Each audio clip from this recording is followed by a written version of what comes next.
Curtis Ellis is with us. Curtis, Lighthouser says, great deal going forward. Mr. Schumer says, rotten deal, sell out. Where do you stand? I stand with Ambassador Lighthizer. He's the greatest trade negotiator on the planet and the best one we've ever had. Look, for the first time, we now have verifiable enforcement of a deal with China. China is notorious, the Communist Party of China is notorious for cheating and lying and reneging on any of its commitments.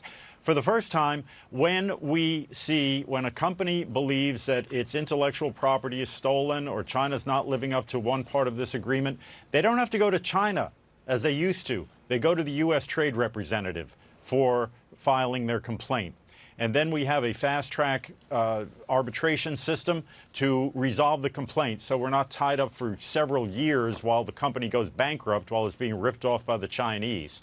This is an ongoing problem. Look, this does not solve all the problems, never will, because we're dealing with a regime that is intent on destroying American companies.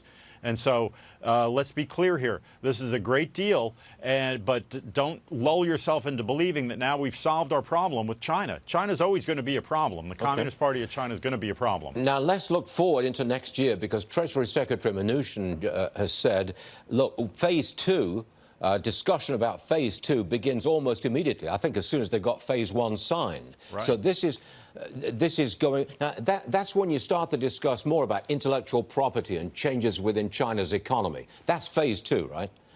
That's phase two. We've already started on the intellectual property, that the forced technology transfer is dealt with in phase one. Remember that there is a new law going into effect in China, which is going to require every American business and every business working in China to open up its computer networks to inspection by the Chinese authorities. So, you know, we have a problem there. So there's a lot of externalities that can affect phase two and affect this deal. As we've seen now, the Arsenal soccer team is not being able to broadcast in China because one of its star players spoke out against the detention of Uyghurs in Western China. China could blow this thing up by behaving badly, which they kind of have a reputation for doing.